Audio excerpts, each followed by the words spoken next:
Hello friends, आप सभी का यूट्यूब चैनल पे स्वागत है। दोस्तों, जो भी हमारे चैनल से नहीं जुड़े हुए हैं कृपया सब्सक्राइब कर लें और बेल आइकन को प्रेस करें ताकि कोई भी वीडियो अपलोड होता है जो आपसे संबंधित होता है तो नोटिफिकेशन के माध्यम से आपके फ़ायदे के लिए वीडियो आपको उपलब्ध हो सके। दोस्तों, सिविल सर्विसेज से रिलेटेड कई मैंने वीडियो इसके पूर्व भी डाला है और आप लोग देखे होंगे, काफ़ी लाभ मिला होगा। और आप जो भी वीडियो हमारे देखते हैं वो शुरुआत से अंत तक देखें तो आपको काफ़ी फ़ायदा होगा। दोस्तों, चलते हैं हम लोग आज नए टॉपिक पर और स्टार्ट करते हैं कि कोई भी सिविल सर्विसेज स्टूडेंट को मुख्यतः कम से कम 12 पॉइंट्स कम से कम उसको तैयार कर लेना चाहिए और 12 पॉइंट्स पर हमेशा उसके आसपास में ही रहना चाहिए। जो सिविल सर्विसेज स्टूडेंट का 12 पिलर है जो मजबूती से किसी भी स्टूडेंट के लिए समग्र तैयारी का रूप लेता है, मैं उसी पर बात करूंगा। दोस्तों, सपने वो नहीं है जो हमें नींद में आती है, सपने वो नहीं है जो हमें नींद में आती है, बल्कि सपने वो है जो हमें नींद आने नहीं देती है। दोस्तों, समय का सदुपयोग करना है और समय अगर निकल जाएगा तो फिर बहुत ही पछतावा होगा। खुद बदल दो या फिर समय आपको बदल देगा, और जब समय आपको बदल देगा तो बहुत ही कड़वा होगा। इसलिए दोस्तों, समय के साथ और समय के अनुरूप चलना होगा। तो कोई भी सिविल सर्विसेज स्टूडेंट के लिए क्या क्या आवश्यक चीज होनी चाहिए, मैं इसी पर बात करने जा रहा हूं। तो दोस्तों, आप लोग शुरुआत से लेकर अंत तक इस वीडियो को देखें और आपको काफी फायदा होगा। सबसे पहले किसी भी सिविल सर्विसेज स्टूडेंट के लिए सिलेबस उसके पास होना चाहिए। बहुत सारे सिविल सर्विसेज अभ्यर्थियों को मैंने देखा है बस तैयारी स्टार्ट कर दिए। सिलेबस इसलिए मैं कह रहा हूं कि सिलेबस में आपको यह पता होना चाहिए कि हमें पढ़ना क्या है, क्या क्या हमें पढ़ना है। वो आपके माइंड में फ्रेमवर्क बना होना चाहिए कि सिलेबस में इस टॉपिक से हमें पढ़ना है और यहाँ से प्रश्न आते हैं। जब भी आप किसी भी टॉपिक को, या कोई मैगजीन ही क्यों ना हो, क्यों अखबार ही क्यों ना हो, आपके तुरंत दिमाग में यह आ जाएगा ये हमसे रिलेटेड है, ये हमें पढ़ना चाहिए और अच्छे से पढ़ना चाहिए। तो स्वाभाविक है कि सिलेबस आपके माइंड में फ्रेमवर्क बना होना चाहिए। पहला पॉइंट जो हमारा सिविल सर्विसेज अभ्यर्थियों के लिए पिलर का काम करता है, मैं 12 पिलर का आज टॉपिक बताने जा रहा हूं। जो पहला पिलर है, आपका सिलेबस आपके पास होना चाहिए और वो आपके माइंड में फ्रेमवर्क बना होना चाहिए। दोस्तों, नेक्स्ट स्टेप है हमारा मैप होना चाहिए। दोस्तों, जो हमारा स्टडी रूम है या जहां भी हम पढ़ते हो उस स्टडी रूम में एक मैप होना चाहिए, और मैप में एक इंडिया का मैप होना चाहिए, एक वर्ल्ड का मैप होना चाहिए। उससे आपको कवर होता जाएगा किसी भी, चाहे वो अंतर्राष्ट्रीय संबंधों की बात करेंगे या अंतर्राष्ट्रीय कोई भी बात करेंगे या नेशनल किसी स्टेट से रिलेटेड कोई बात करेंगे, तो हमारा फ्रेमवर्क बना होगा फलाना मैप में यहाँ पे ये है और यहाँ पे इस चीज का हम जिक्र करने जा रहे हैं और ये हमारा टॉपिक यहाँ से रिलेटेड है। तो हमारा मैप हमें हमेशा हमारे पास होना चाहिए। कहीं भी दीवार में भी आप रख दें, लेकिन आपके सामने जहां पढ़ रहे हो वहां मैप होना चाहिए। सेकेंड स्टेप दोस्तों, पहला स्टेप था सिलेबस, दूसरा स्टेप मैप होना चाहिए। तीसरा स्टेप दोस्तों, अनसॉल्व पेपर आपके पास होना चाहिए। अगर हम यूपीएससी की तैयारी करते हैं या हम बीपीएससी की तैयारी करते हैं, बीपीएससी अभ्यर्थियों के लिए दोस्तों मैंने पहले भी कहा है और आज भी मैं कह रहा हूं कि आपके पास 5 से 10 साल पीछे, यानी विगत 5 से 10 वर्षों का क्वेश्चन बैंक के रूप में अनसॉल्व पेपर होना चाहिए। वो आपके पास प्रैक्टिस सेट में काम करेगा। अनसॉल्व पेपर होना ही होना चाहिए। इससे हमारा प्रीवियस ईयर का जो एग्जामिनेशन हुआ है, कैसा पैटर्न पे क्वेश्चन पूछा गया है, उसका क्या स्ट्रेटजी हमारा आगे आने वाला होगा, हमें उसे किस प्रकार से लेना चाहिए। तो अनसॉल्व पेपर हमारे पास होना चाहिए। विगत 5 से 10 वर्षों का हमारे पास क्वेश्चन बैंक होना चाहिए। दोस्तों, इसके बाद चौथा स्टेप, मैं सबसे जो इंपॉर्टेंट चौथा स्टेप है वो एनसीईआरटी बुक है। दोस्तों, मैं कई बार यह कह चुका हूं कि एनसीईआरटी बुक को जरूर पढ़ना चाहिए, चाहे यूपीएससी की तैयारी कर रहे हो, बीपीएससी की तैयारी कर रहे हो, जेपीएससी की तैयारी, या किसी भी अदर स्टेट के पीसीएस की तैयारी कर रहे हैं। दोस्तों, आप शुरुआत से अगर तैयारी कर रहे हैं, नए अभ्यर्थी के लिए विशेषकर मैं कहूँगा कि जो नए अभ्यर्थी हैं, जो नए स्टूडेंट हैं, सिविल सर्विसेज की तैयारी कर रहे हैं, दोस्तों आपके पास समय के साथ आपको एनसीईआरटी बुक पढ़नी चाहिए। मैं एनसीईआरटी पर फोकस इसलिए करता हूँ कि इसमें सरल शब्दों का प्रयोग किया रहता है। मैंने पहले भी कहा, चाहे ज्योग्राफी अगर आप पढ़ेंगे तो जलवायु क्या है, नदी क्या है, इस तरह का क्वेश्चन रहता है। वायुमंडल क्या है, प्रदूषण क्या है, दोस्तों इस तरह से क्वेश्चन रहता है। संविधान क्या है, कानून क्या है, अगर पॉलिटी की बात करते हैं बस। और जब उसी को आप आगे लक्ष्मीकांत में जाएंगे या उसके आगे हम महेश बर्णवाल की बात करेंगे, पुस्तक पढ़ेंगे, तो उसमें आप फिर डिटेल से पढ़ेंगे तो आपको कंसेप्ट क्लियर रहेगा, तो आप उसको अच्छे से आगे कवरेज कर पाएंगे और अच्छे से आपको आत्मसात कर पाएंगे। तो दोस्तों सबसे पहले एनसीईआरटी बुक होनी चाहिए। इसके बाद आपको जो आवश्यक बुक लिस्ट है, जो मैंने पहले भी कहा, मेरे वीडियो में मिल जाएगा आपको, बीपीएससी में कौन सी बुक किस राइटर की पढ़नी चाहिए, तो वो बुक लिस्ट होना चाहिए एनसीईआरटी के साथ साथ। और बुक लिस्ट हमारा जो बताया हुआ है उसको जरूर पढ़ना चाहिए। दोस्तों एनसीईआरटी बुक नेशनल लेवल पे एक स्टैंडर्ड बुक माना जाता है और उस एक हाई लेवल का, और उसमें कहीं भी कोई त्रुटि नहीं होता है। अगर कहीं भी किसी बुक को भी आप गलत मान सकते हैं, लेकिन एनसीईआरटी को गलत नहीं मान सकते हैं, क्योंकि वो शोध किया हुआ राष्ट्रीय लेवल की पुस्तक है, इसलिए एनसीईआरटी बुक होनी चाहिए। चौथा स्टेप मैंने दोस्तों बताया। पांचवा स्टेप जो सबसे इंपॉर्टेंट है, मैं इसके पहले भी वीडियो में बताया हूं, न्यूज़पेपर। दोस्तों न्यूज़पेपर क्यों आवश्यक है? पांचवा पिलर हमारा है न्यूज़पेपर। न्यूज़पेपर इसलिए पढ़ना चाहिए कि हम प्रत्येक दिन पढ़ते हैं और प्रत्येक दिन निरंतर हमारा ये बना हुआ रहता है कि आज हम 1 घंटे अखबार में पढ़ेंगे। दोस्तों मैंने कहा है इसमें आपका लेखन शैली मजबूत होगा, आपका स्किल डेवलपमेंट होगा, शब्दों पर पकड़ होगी, शब्दों का चूंकि आप पढ़ेंगे तो आपकी भाषा शैली में सुधार होगा, ये बहुत ही आवश्यक है।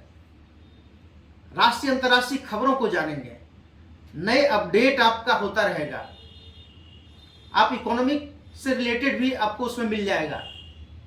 इसलिए कोई भी सिविल सर्विसेज के स्टूडेंट हैं, एक हिंदी का न्यूज़पेपर और इंग्लिश मीडियम के हैं तो इंग्लिश का न्यूज़पेपर जरूर पढ़ना चाहिए। द हिंदू इंग्लिश में पढ़ें, इधर दैनिक भास्कर या दैनिक जागरण पढ़ें। अगर आप इकोनॉमिक्स से और कुछ करना चाहते हैं तो बिजनेस इकोनॉमिक्स का कोई एक ले सकते हैं। द हिंदू के अतिरिक्त भी आप अगर चाहते हैं कि द हिंदू नहीं, द टाइम्स ऑफ इंडिया पढ़ें। लेकिन दोस्तों मैगजीन, एक पत्रिका, दैनिक पत्रिका जरूर पढ़नी चाहिए, उससे आपका मजबूत होगा, भाषा पे पकड़ होगा और आपकी जो शैली होगी, आपकी बोलचाल का, आपका विचार का, आपकी अभिव्यक्ति की सुधार होगा और काफ़ी आप पारंगत होंगे। आपको इससे पीटी में भी फायदा होगा, कई करंट अफेयर्स से रिलेटेड आपका क्वेश्चन सॉल्व हो जाएगा, आपका मेंस में भी जो लेखन शैली है वो अच्छी हो जाएगी। इसके बाद इंटरव्यू में आपके बोलने की कला जो होती है वो विकसित हो जाएगी। तो दोस्तों न्यूज़पेपर पांचवा पिलर मैंने बताया। छठा पिलर दोस्तों न्यूज के बारे में, समाचार के बारे में। दोस्तों मैंने इसके पहले भी कहा है कि न्यूज जरूर देखना चाहिए। राज्यसभा टीवी देखिए, इसके बाद आप डीडी न्यूज को भी देख सकते हैं। डीडी न्यूज पे राष्ट्रीय अंतर्राष्ट्रीय संबंधों के बारे में, समसामयिक मुद्दों पर डिबेट होता है और वो ऑथेंटिक होता है। बड़ा ही उसमें एक तरह से आपकी पकड़ मजबूत होगा। डेली आप देखना स्टार्ट करते हैं। अगर किसी दिन छोड़ देंगे तो आपको लगेगा फलाना डिबेट को मैंने देख नहीं पाया, आज ये होने वाला था, कितना अच्छा लगता है, इस पर विषय पर चर्चा हो रही थी। और एक और मैं बताऊंगा, अगर रेडियो पर समाचार सुनते हो तो 8:45 अपराह्न यानी रात्रि में जो 8:45 पे हिंदी का समाचार आता है रेडियो पे, उसको जरूर सुनिए, वो आपके लिए काफ़ी फायदे होंगे। वो एक तरह से दोस्तों, चूंकि जिस चीज़ को हम करते हैं और वो अनवरत करते हैं तो हमारे माइंड में सेट कर जाता है, और माइंडसेट जब हो जाता है तो हम उसी अनुरूप ढल जाते हैं। समाचार देखना, समाचार सुनना और अच्छी चीज़ों का आत्मसात करना, वो सिविल सर्विसेज के अभ्यर्थियों के लिए बड़ा ही रामबाण होगा। दोस्तों मैंने छठा न्यूज बताया। सेवेंथ में दोस्तों लैंग्वेज, अगर आप इंग्लिश लैंग्वेज के हैं या हिंदी लैंग्वेज के हैं तो दोस्तों आप न्यूज़पेपर पढ़ते हैं, बुक पढ़ते हैं, समाचार पत्र पढ़ते हैं, हम राइटिंग प्रैक्टिस करते हैं, इन सभी का एक समग्र अगर विश्लेषण करते हैं तो दोस्तों लैंग्वेज बहुत ही इंपॉर्टेंट सिविल सर्विसेज में होता है। चूंकि आप शब्दों की शुद्धता पर ध्यान देते हैं, शब्दों पर पकड़ होता है, शब्दों की शुद्धता पर मजबूती होता है, लेखन शैली विकसित होता है, राइटिंग प्रैक्टिस करते हैं तो वो हमारा डेवलपमेंट होता है। और एनालिस्टिक जब करते हैं, विश्लेषणात्मक हम दृष्टिकोण से देखते हैं तो वो पावर हमारा डेवलपमेंट होता है। इसलिए दोस्तों इसको जरूर करना चाहिए। इसके बाद दोस्तों 8वां है पिलर हमारा, जो 7 पिलर के बाद 8वां पिलर है कंटिन्यूटी और कंसिस्टेंसी। दोस्तों निरंतरता बनाए रखने के लिए आवश्यक है। नहीं तो एक दिन अगर आज हम छोड़ देंगे पढ़ने के लिए और डेली हम पढ़ते आ रहे हैं, एक दिन आप छोड़ के देखिए, अगर जिसका कंटिन्यूटी बना हुआ है और किसी दिन आप गैप कर दिए हैं, अखबार ही अगर डेली का आप उदाहरण लेते हैं, अगर किसी दिन अखबार छोड़ दिए पढ़ने के लिए, आपका आदत बना हुआ है, उस दिन आपको लगेगा कुछ ना कुछ खाली है, कुछ ना कुछ खाली है। आप देखे होंगे बड़े बुजुर्ग लोगों को भी अखबार पूरा मन लगाए हुए पढ़ रहे हैं, क्योंकि उनको आदत लग गई है, उनको पढ़ने का शौक हो गया है। लेकिन हमारे लिए शौक ये होना चाहिए जो इम्पोर्टेंट है हमारे लिए, राष्ट्रीय अंतर्राष्ट्रीय व्यापार से संबंध, एक दूसरे देशों के साथ संबंध, करेंट से रिलेटेड, पुरस्कार से संबंधित, एडिटोरियल से संबंधित, इस चीज को हमको पढ़ना चाहिए और उसको नोट डाउन करना चाहिए। तो ये आदत में शुमार होनी चाहिए और इसकी कंटिन्यूटी होनी चाहिए।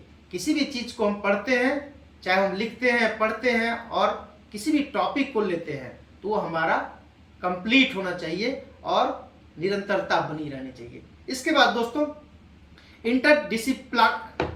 इंटरडिसिप्लिनरी के साथ हमको अप्रोच डेवलप करना चाहिए। 9वां है दोस्तों, 9वां जो पिलर हमारा है इंटरडिसिप्लिनरी अप्रोच, यानी एक दूसरे विषयों के साथ कोरिलेट करना। यानी अगर हम हिस्ट्री के स्टूडेंट हैं या पॉलिटिकल साइंस के स्टूडेंट हैं या सोशियोलॉजी के स्टूडेंट हैं, इकोनॉमिक्स के स्टूडेंट हैं, चाहे जिस भी सब्जेक्ट के, तो उस टॉपिक में भी हम पढ़ते हैं। आर्थिक, सामाजिक, राजनीतिक, सांस्कृतिक, कला, स्वाभाविक है अगर हिस्ट्री की बात करते हैं तो राजनीतिक दृष्टिकोण से भी पढ़ते हैं। अगर किसी शासन व्यवस्था की बात करते हैं तो उसमें हम टॉपिक आता है कि इसका आर्थिक व्यवस्था कैसी थी, सामाजिक व्यवस्था कैसी थी, राजनीतिक व्यवस्था कैसी थी। तो हमको दोस्तों इसका कोरिलेट दूसरे सब्जेक्टों से भी करना चाहिए, एनालिसिस करना चाहिए, कोरिलेट करना चाहिए। अगर इस तरह से पढ़ते हैं तो हमारा जो बिहेवियर है, जो हमारा व्यवहारिक ज्ञान है, वो डेवलप करता है।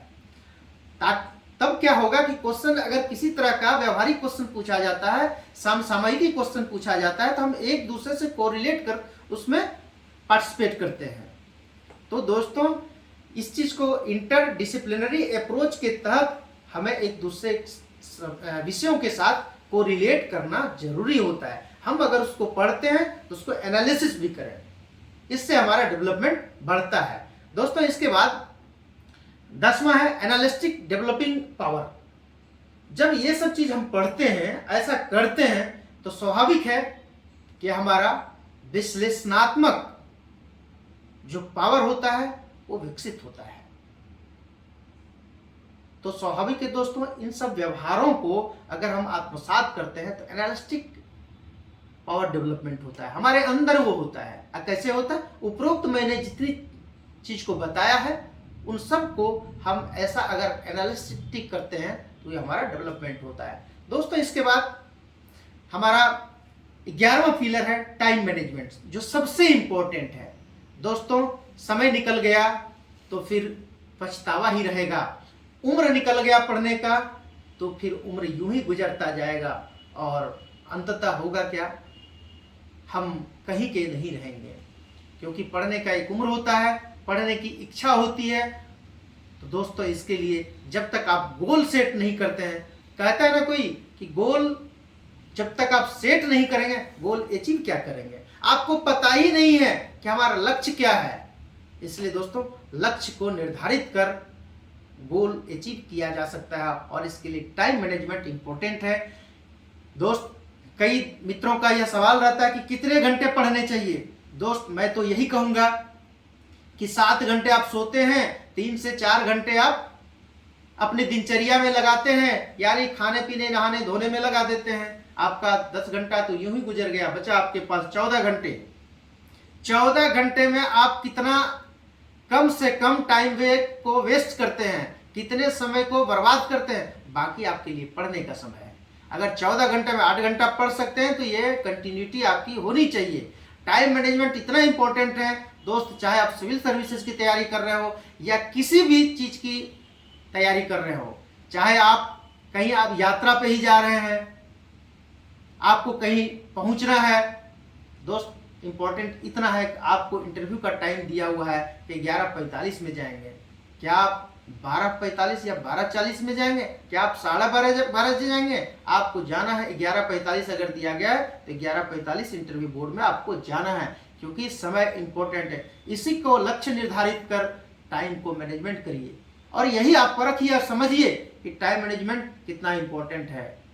जो आपके लिए कहता ना कोई कि किसी भी जिंदगी को बनाने के लिए एक औरत का हाथ होता है। दोस्तों, मैं इस चीज को भी कहूंगा, किसी भी जिंदगी को बनाने के लिए, किसी करियर को संवारने के लिए किसी का अगर हाथ है तो वो टाइम मैनेजमेंट का है।